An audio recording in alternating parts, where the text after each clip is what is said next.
देखिए आज हम लोग क्लास 10th का द्विघात समीकरण का अध्ययन करेंगे।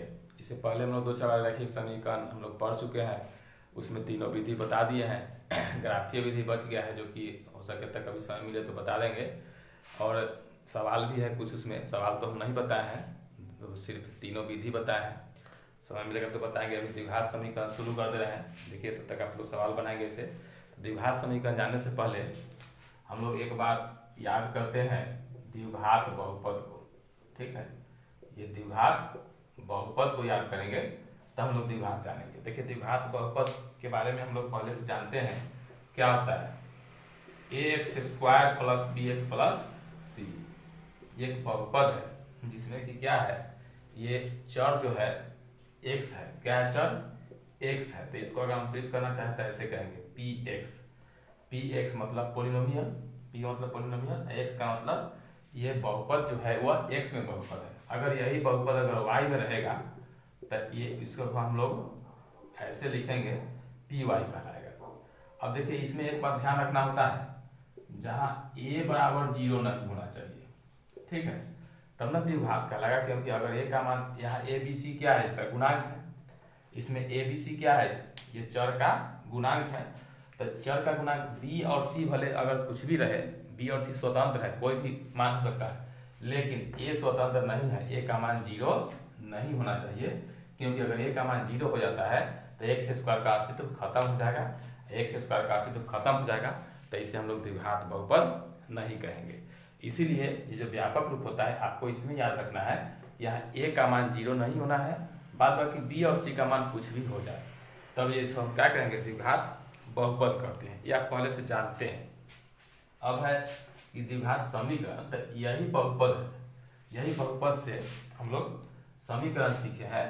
क्या होता है आप कह सकते हैं, अगर द्विघात समीकरण को लिखना हो कि द्विघात बहुपद, ठीक है, जो द्विघात बहुपद जो हम लोग सीखे हैं, द्विघात बहुपद को शून्य से समाकीर्त करते हैं, मतलब शून्य के बराबर करते हैं। समाकीर्त करने पर क्या प्राप्त होता है, द्विघात समीकरण प्राप्त होता है। ठीक है, द्विघात समीकरण प्राप्त होता है। तो अब द्विघात बहुपद आप बताएं, तुरंत बताएं क्या होता है द्विघात बहुपद। तो आप देखिए द्विघात बहुपद का व्यापक रूप हो गया ax square plus bx plus c, यही हो गया, ये हो गया द्विघात बहुपद। हम लोग द्विघात समीकरण कैसे आएगा, द्विघात बहुपद को शून्य से समाकीर्त करने पर हमें द्विघात समीकरण मिलेगा। क्योंकि समीकरण आप जानते हैं, समीकरण का मतलब दो राशियों की तुलना, दो राशियों की तुलना, तो समीकरण होगा। तो ये द्विघात समीकरण है। द्विघात बहुपद को हम तुलना किससे करेंगे, 0 से करेंगे। ये लिख दिए बराबर 0, तो ये आपका हो गया द्विघात समीकरण। फिर भी यहाँ देखिए आप ऐसे कह सकते हैं ना, ये आप तुरंत बताएंगे कि a का मान 0 नहीं होना चाहिए, b और c कुछ भी हो सकता है। a b c क्या है, गुणांक है, लेकिन a का मान कुछ भी होगा लेकिन 0 नहीं होगा, तो ये क्या कहलाएगा, ये द्विघात समीकरण कहलाएगा। यानी इस टाइप का जो भी अगर होगा, आप देख सकते हैं यहाँ 2x square plus 5x plus 3 बराबर 0, ये भी क्या है, द्विघात समीकरण है। क्योंकि ये वाला द्विघात बहुपद है, इसको 0 से बराबर कर दिए, समीकरण। आप यहाँ देख सकते हैं x square minus 2x plus 1 बराबर 0, ये भी क्या है, द्विघात बहुपद है। आप और भी देख सकते हैं x स्क्वायर प्लस 5x बराबर 0, ये भी द्विघात बहुपद कहलाएगा। ठीक है, अगर x स्क्वायर प्लस में 6 लिखते हैं तो भी ये भी द्विघात द्विघात समीकरण कहलाएगा। बोला गया ये द्विघात समीकरण है, ये भी द्विघात समीकरण है, ये भी द्विघात समीकरण है। लेकिन इसी में आप देख सकते हैं x स्क्वायर प्लस 1 लिख देते, ये भी तो द्विघात समीकरण हो गया। लेकिन अगर x आप प्लस में 1 लिखते हैं तो ये क्या द्विघात समीकरण है, ये नहीं है। अब देखते हैं ये द्विघात समीकरण है, ये भी द्विघात समीकरण है, ये भी द्विघात समीकरण है, ये भी द्विघात समीकरण है, ये भी द्विघात समीकरण है, लेकिन ये वाला द्विघात समीकरण नहीं है। क्यों? क्योंकि इसमें दो घात वाला मौजूद नहीं है, तो ये हो गया एक घात समीकरण। देखिए आपके किताब में पहला चैप्टर अभी वही है, इसमें पहचानना है कि आखिर कौन कौन द्विघात समीकरण है। ठीक है, द्विघात समीकरण कौन कौन है, जैसे कुछ एग्जाम्पल आपको बताए थे। जैसे देखिए आपकी किताब में सबसे पहले दिया हुआ है x माइनस 2 के स्क्वायर, x माइनस 2 के स्क्वायर है, अब प्लस में 1 है, बराबर में है 2x माइनस में 3। पूछ रहा है कि ये बहुपद, ये द्विघात समीकरण है कि नहीं। तो इसके लिए क्या करेंगे आप देखिए, ये वाला सवाल है, इसमें पूछ रहा है कि ये द्विघात समीकरण है कि नहीं। तो स्क्वायर इसको तोड़िए, a minus b whole square आप जानते हैं, हो जाएगा एक्स स्क्वायर 2ab, तो 2x 2 माइनस 4x हो जाएगा, और प्लस में 4 और प्लस में 1 बराबर 2x माइनस में 3। आप इसको एक साइड कर लीजिए, एक्स स्क्वायर है माइनस 4x है, ये माइनस 2x आ गया, 4 1 हो गया 5, और ये माइनस 3 तक हो गया प्लस 3, बराबर बच गया 0। तो क्या जाएगा एक्स स्क्वायर और माइनस में हो जाएगा 6x और 5 3 8 बराबर 0। अब देख सकते हैं है ना इस रूप में, तो ये द्विघात समीकरण है, कहेंगे ना कि यह द्विघात समीकरण है। ऐसे ही आपको पहचानना है, पहला स्टेप तो यही है, यह द्विघात समीकरण है। ठीक है, अब देखिए एक सवाल और लेते हैं, इसमें देखते हैं कि वो द्विघात समीकरण है कि नहीं। अब देखिए एक है x माइनस में 2 और x प्लस में 1 बराबर है x माइनस में 1 और x प्लस में 3। ये पूछ रहा है कि ये द्विघात समीकरण है कि नहीं। इसको भी आप उस तरह से सॉल्व करेंगे, गुणा करेंगे। देखिए पहले तो इसमें इसे गुणा करेंगे, एक्स स्क्वायर ये हो जाएगा आपका माइनस में 2x, इससे हो जाएगा प्लस में x और माइनस में 2। इधर वाला के गुणा के लिए x square minus x plus 3x और माइनस 3। इसमें तो एक्स स्क्वायर से x खत्म हो गया, तो ये माइनस 2x प्लस x, तो माइनस x माइनस 2, इधर हो गया 3x माइनस में x, तो 2x माइनस में 3। ये माइनस x, ये आ गया माइनस में 2x, माइनस में 2 और प्लस में 3 बराबर में 0, तो आ गया माइनस 3x और प्लस में 1 बराबर 0। इसमें कहीं आपको दो घात वाला नजर आ रहा है? नहीं है, कहीं भी दो घात वाला इसमें मौजूद नहीं है, तो क्या कहेंगे, यह द्विघात समीकरण नहीं है। ठीक है, आप अच्छे से समझ गए हैं। अब आप इस तरह से सवाल बना सकते हैं, जो भी मतलब समीकरण दिया हुआ रहेगा पहले हम उसको सरल रूप में लाएंगे। ठीक है, जितना छोटा छोटा सरल रूप में कटने उठने वाला है, गुना करना है, जो भी करना है वो सब करके सरल रूप में लाएंगे, और उसके बाद देखेंगे कि जो है वो उसमें द्विघात वाला मौजूद है कि नहीं। अगर है तो द्विघात समीकरण है, और नहीं तो नहीं है। आप देखिए, अब आपको पूछा जाएगा कुछ सवाल ऐसे भी रहेगा कि यहाँ ऐसे कभी कभी देखिए वो तो पीछे सीख चुके हैं कि एक्स स्क्वायर माइनस में 2x माइनस में रूट एक्स माइनस में 5 बराबर 0। पूछ रहा है कि ये द्विघात समीकरण है। अब देखिए ये पहले भी सीख चुके हैं, यहाँ बहुपद से ही समीकरण बनता है, इससे बनता है बहुपद से ही समीकरण बनता है। तो जब पहले इधर वाला अगर बहुपद रहेगा तभी तो समीकरण होगा।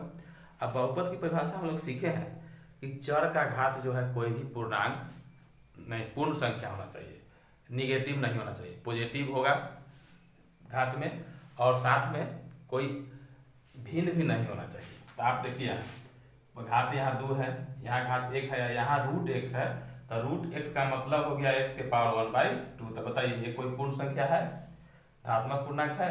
नहीं है, ये पूर्णांक नहीं है। तो इसका मतलब इसी के कारण, अगर ये नहीं रहता ये बहुपद होता, इसके कारण जो है ये बहुपद ही नहीं होगा। जब ये वाला बहुपद ही नहीं होगा तब फिर समीकरण होने की संभावना ही नहीं है। तो क्या कहेंगे, इसको द्विघात समीकरण हम लोग नहीं कहेंगे। ठीक है, इस टाइप से आप सवाल प्रश्नावली बना सकते हैं। अब देखिए, अब इसके बाद पॉइंट आता है कि द्विघात समीकरण तो जान गए, द्विघात समीकरण के मूल। ठीक है, इसका बताएगा द्विघात समीकरण के मूल क्या होता है। देखिए क्या होता है, द्विघात समीकरण के मूल जानना है हमें। तो द्विघात समीकरण के मूल किसको कहते हैं, जैसे हम लोग द्विघात बहुपद में शून्यक निकालना सीखे थे। ठीक है, द्विघात बहुपद में हम लोग शून्यक निकालना सीखे थे कि क्या होता है कि जैसे हम लोग बहुपद में चर x के जगह पर भिन्न भिन्न मान रख के बहुपद का मान निकालते हैं, और उसी मान में उसी चर x में कुछ ऐसा मान भी रखते थे जो कि बहुपद के मान को शून्य कर देता था, तो उसको हम कहते थे शून्यक। तो उसी तरह से यहाँ है, समझिए कि ये बहुपद है, अब बहुपद के बराबर 0 रखा गया है। ठीक है, ये द्विघात बहुपद है और इसके बराबर 0 रखा गया है, तो मतलब इसमें चर x का कुछ ऐसा मान होगा जिससे कि इसका वैल्यू 0 हो जाएगा, तब ना इसको संतुष्ट करेगा। वही बात लिखा गया, मतलब चर x का वैसा मान होगा जो कि इसका वैल्यू को 0 कर देगा, तो 0 इधर बराबर है, तो ये समीकरण को संतुष्ट करेगा। वही कहा गया कि चर x के वे मान जो द्विघात समीकरण को संतुष्ट करते हैं द्विघात समीकरण के मूल कहलाते हैं। मतलब इसके बराबर 0 तो ये समीकरण में है, इधर भी 0 आ गया तो समीकरण को संतुष्ट करेगा, तो x का वह मान क्या कहलाएगा, समीकरण के मूल कहलाएगा। ठीक है, वहाँ शून्य का अर्थ यहाँ क्या कहेंगे, मूल कहेंगे। मूल ज्ञात करना आप सीखेंगे, तो इसके पहले हम आप लोग को बताते हैं कि आखिर जो मूल आएगा तो मूल कितने तरह से आ सकता है। मूल की प्रकृति, मूल जो निकलता है तो वह मूल की प्रकृति जो होती है वो जानना है, मूलों की प्रकृति। अब देखिए मूलों की प्रकृति जो होती है वो निर्भर करती है b² - 4ac पर। इसको हम लोग कहते हैं, इसको कहते हैं विवेचक। क्या कहते हैं इसको? देखिए मूलों की प्रकृति आने से पहले आप एक बात ये सीख लीजिए, विवेचक या इसको हम लोग विविधकर भी कहते हैं, ठीक है, विविधकर। अंग्रेजी में कहते हैं डिस्क्रिमिनांट। ये इसलिए बता रहे हैं डिस्क्रिमिनांट, मतलब इसको सिद्ध करते हैं सी से। देखिए इसलिए बताएं, विवेचक इसलिए बताना चाह रहे हैं कि इसी पर समीकरण का मूल जो है वो निकलता है, निर्भर करता है कि आखिर मूल तो निकलेगा, ठीक है। जो भी समीकरण आएगा, समीकरण चाहे जो भी हो उसका मूल निकलेगा, भले वास्तविक हो या काल्पनिक हो, लेकिन मूल निकलेगा। तो हम लोग अब यहाँ इस विविधकर से हम ये पता लगा पाएंगे कि आखिर जो मूल निकलेगा, मूल निकालने से पहले तो मूल निकलेगा तो वास्तविक होगा कि काल्पनिक होगा, यानी वास्तविक होगा या वास्तविक नहीं होगा। तो इसके विवेचक से हम निकाल सकते हैं। विवेचक आखिर होता क्या है? तो ये कहेंगे ना कि समीकरण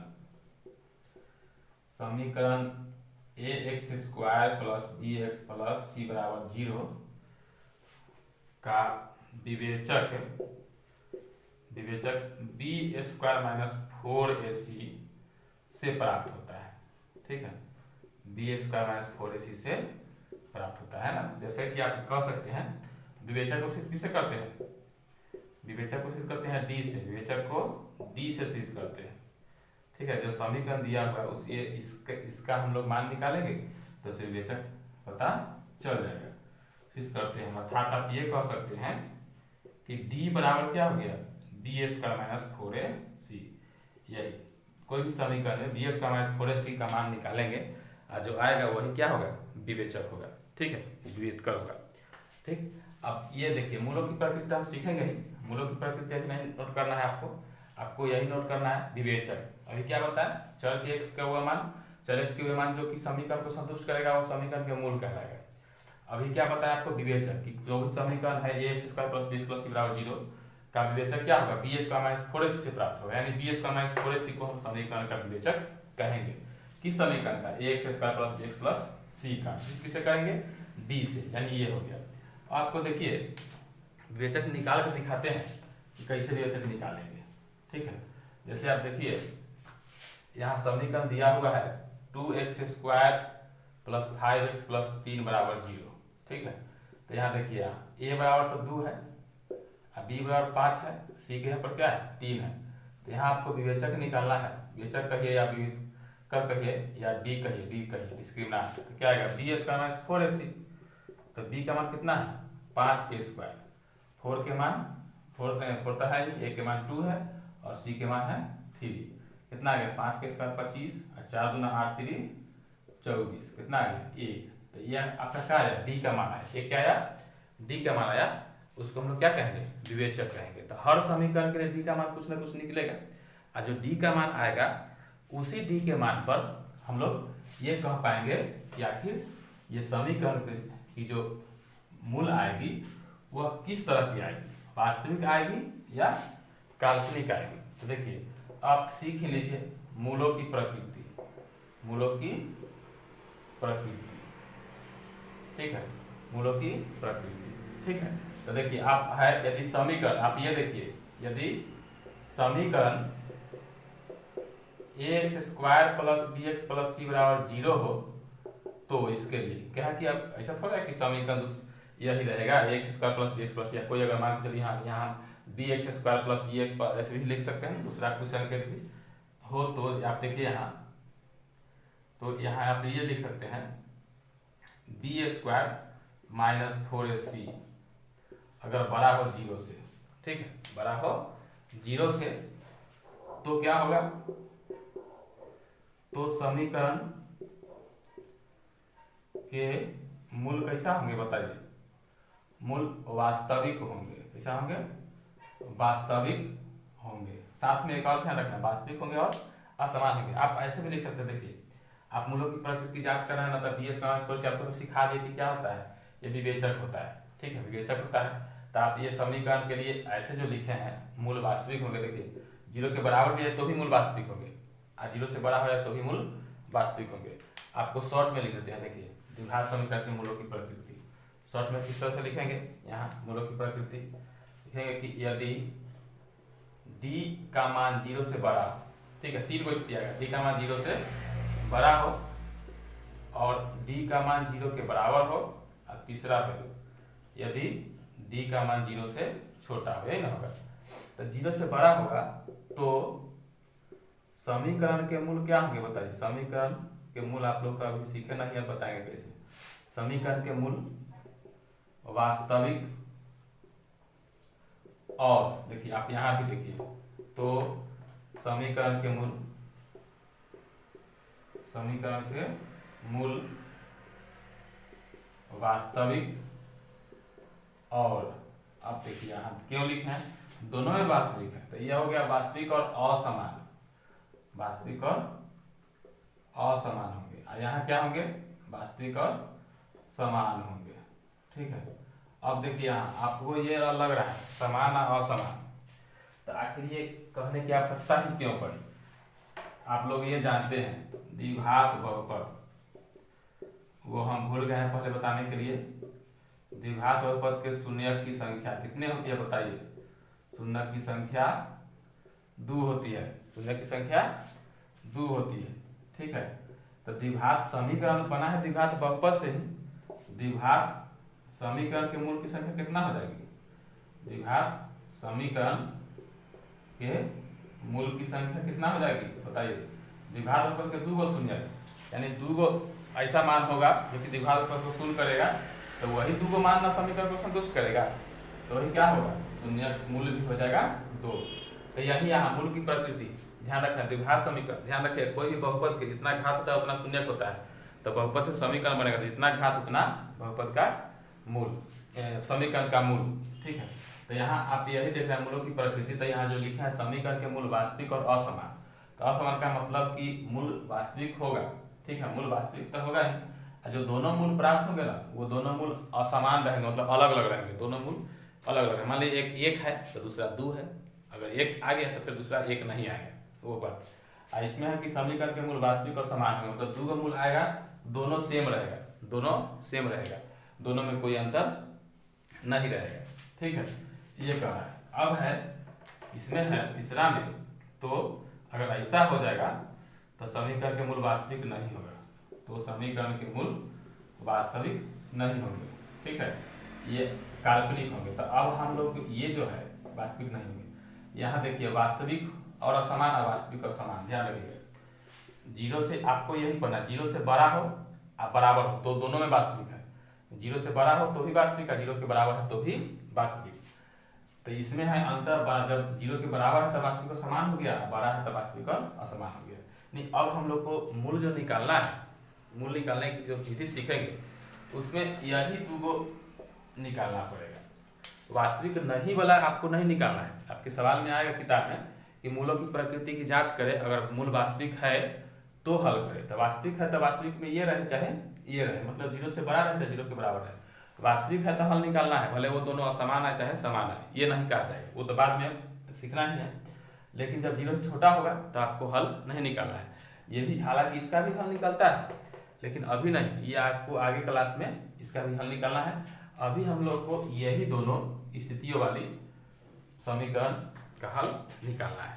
अभी हल के निकालने की विधि कुछ बता देते हैं।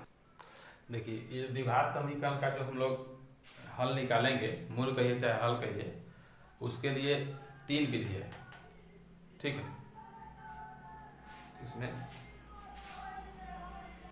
इसमें है पहला विधि है गुणनखंडन विधि। ये हम लोग द्विघात जो बहुपद बनाते थे वो पहले 9th क्लास में, उसमें गुणनखंड करना सीख चुके हैं, ठीक है। तो वैसे ही यहाँ गुणनखंड करना है और उसी गुणनखंड से हमें हल करना है। ये है आपको वर्ग पूरा करके, ये नई विधि है, ये आप नहीं सीखे हैं, बताया जाएगा, पहले आप विधि समझिए। गुणनखंडन विधि, जैसे गुणनखंड हम लोग बहुपद का करते हैं वैसे गुणनखंड करना है और वही गुणनखंड की सहायता से हमें हल ज्ञात करना है। ये हुआ वर्ग पूरा करके, मतलब जो भी समीकरण दिया हुआ रहेगा उसे वर्ग रूप में हम लाते हैं, वर्ग रूप में ला के तब बनाते हैं। जो तीसरा रूप है ये द्विघात सूत्र प्राप्त होता है। जो व्यापक रूप में जो समीकरण होता है ax square plus bx plus c, इसी को आप अगर वर्ग पूरा करके बनाइएगा तो इसी से आपको द्विघात सूत्र मिलेगा, जो कि x बराबर माइनस बी या plus minus root under b square minus 4ac बटा में 2a, यही सूत्र होता है। इससे भी दुगुनी कर देखा है, एक बार प्लस में एक बार माइनस में, तो इसी को हम लोग कहते हैं द्विघात सूत्र। इसको श्रीधराचार्य नियम द्वारा भी कहते हैं। इसलिए कहते हैं कि ये सूत्र को सबसे पहले जो है कोई गणितज्ञ जो श्रीधराचार्य है उन्होंने ही इस नियम का प्रतिपादन किया था। इसलिए इस विधि से अगर बनाते हैं तो उसको हम द्विघात सूत्र से कहिए या श्रीधराचार्य नियम द्वारा भी कह सकते हैं। ठीक है, तो ये जो है हम अलग अलग वीडियो में बारी बारी से बताएंगे ये विधि। अभी इसमें समय है, आपको एक हम विधि बता सकते हैं, गुणनखंड विधि। ठीक है, ये गुणनखंड विधि से हल करके एक सवाल बताएंगे और वर्ग पूरा करके, और ये द्विघात सूत्र वाला अगले वीडियो में बताएंगे। देखिए गुणनखंड विधि से कैसे बनाते हैं। मान लीजिए एक सवाल लेते हैं 2x square plus 5x plus 3 बराबर 0। ठीक है, ये है समीकरण। इसमें आपको गुणनखंडन विधि से x का मान निकालना है, तो आप गुणनखंड करेंगे। गुणनखंड करना पहले से जानते हैं, 2x स्क्वायर है, अब देखिए यहाँ 2 है, यहाँ 3 है, गुना करने पर कितना आया, 6 आया। तो 6 को ही आपको तोड़ के जोड़ के रूप में लिखना है। ये तो गुना करके 6 आया, तो ऐसा करना है, अंक ऐसा लेना है, यहाँ 5 को 2 पार्ट में ऐसा तोड़ना है कि गुना करने पर हमें 6 आ जाए। तो आप इसी से देखिए यहाँ 2x प्लस में 3x, देखिए 2 और 3 5 हो जाएगा, और 2 × 3 इसके बराबर भी 6 के बराबर हो जाएगा। ये आप ऐसे लिख सकते हैं, ये लिख दिए। अब गुणनखंड विधि में ज़्यादा आपको दिमाग नहीं लगाना है, गुणनखंड ज़्यादा नहीं समझाएंगे क्योंकि आप 9th क्लास में सीख चुके हैं। अब देखिए ये 2x, दोनों में 2x कॉमन दिखाई दे रहा है, 2x कॉमन लिए तो यहाँ x बच गया, यहाँ 1 बच गया। ये दोनों में क्या बच गया, 3 बच गया। ये हो गया x और यहाँ हो गया 1, बराबर में कितना आ गया, 0। ठीक है, ये दोनों में आप x प्लस 1 कॉमन निकाल लेंगे। ठीक है, तो यहाँ हो गया 2x प्लस में 3 बराबर कितना आ गया, ये आ गया 0। तो अब देखिए दो को संख्या का गुणनफल जब 0 है तो ऐसा तभी होता है जब दोनों में से कोई एक 0 हो, चाहे दोनों 0, एक कोई एक 0 अगर होगा तभी ये 0 संभव हो सकता है, नहीं तो ऐसे भी दो संख्या का गुणनफल 0 कभी ऐसे नहीं होगा। तो ऐसा अगर है तो इसमें इसका मतलब कि x प्लस 1 बराबर 0 है, या 2x प्लस 3 बराबर भी 0, दोनों में से कोई एक 0 है। तो अगर x प्लस 1 बराबर 0 है तो x बराबर क्या होगा, -1 है। अगर ये 2x प्लस 3 बराबर 0 है तो x बराबर क्या होगा, देखिए 3 इधर प्लस में रह जाएगा तो माइनस मिला, 2 गुना में जाएगा भाग में, 2 का मूल मिला, x का मान क्या मिला, इसलिए क्या मिला, x बराबर मिला -1, या इधर हो गया -3/2। ठीक है, 2 का आपका आंसर मिल गया। ये गुणनखंडन विधि से है। ये देख रहे हैं आप, भी बहुत ही आसान है, आप इस तरह से आप सवाल बना सकते हैं। ठीक है, देखिए आपकी किताब का एक सवाल है जो कि ये बना देते हैं, देखते हैं गुणनखंड विधि से। अब देखिए जैसे इसमें है, देखिए ये सवाल दिया हुआ है 2x स्क्वायर अब प्लस में है 5x माइनस में 12 बराबर 0। यह है गुणनखंड विधि से। ठीक है, तो आप देखिए गुणनखंड विधि से बनाना है, तो इसमें भी अब वैसे ही आप समझिए, यहाँ 2 है, यहाँ 12 है, तो 2 गुने 12 -24 हो जाएगा ना, -12 है तो, अब -24 यहाँ लाना है 5, तो आप कैसे तोड़ेंगे, 8x अब माइनस में का x 3x, 8 में से 3 जाके +5 हो जाएगा, 8 गुने -24 हो जाएगा, ये आ गया बराबर 0। ये दोनों में आप 2x कॉमन लीजिए, तो यहाँ क्या बचेगा, x बचेगा, यहाँ कितना बचेगा, 4 बचेगा। ये दोनों में आप -3 कॉमन लेते हैं, x बचेगा, यहाँ 4 बचेगा, बराबर कितना आ गया, 0 हो गया। ठीक है, ये दोनों में आ गया x प्लस 4। ठीक है, यहाँ हो गया 2x माइनस में 3 बराबर हो गया 0, तो इसलिए हो गया। अब देखिए तो फिर वही बात, दोनों संख्या का गुणनफल 0 है तो दोनों तो 0 होगा ना, दोनों में से कोई 0 होगा, तो x प्लस 4 बराबर 0, या हो जाएगा 2x माइनस 3 बराबर 0। जब x प्लस 4 बराबर 0 है तो x बराबर हो जाएगा -4, इससे हो जाएगा x बराबर में -3 उधर है तो प्लस में हो जाएगा बटा में 2, ये हो गया। तो यहाँ भी आप देख सकते हैं x का मान क्या आ गया, -4 या 3/2 आ गया। तो ये आप गुणनखंड विधि से बना रहे हैं सवाल। तो आप इस विधि से अभी बनाइए। पहले तो आपको इस चैप्टर में पहले द्विघात बहुपद को पहचानना है, कौन कौन द्विघात बहुपद है पहला चैप्टर में, ठीक है। उसके बाद दूसरा चैप्टर आएगा जिसमें कि गुणनफल विधि से बनाना है। फिर उसके बाद तीसरे चैप्टर में वर्ग पूरा करके बनाना है। तब तक आप लोग ये 2 चैप्टर बनाएंगे, तब उसके बाद अगले वीडियो में हम बता देंगे।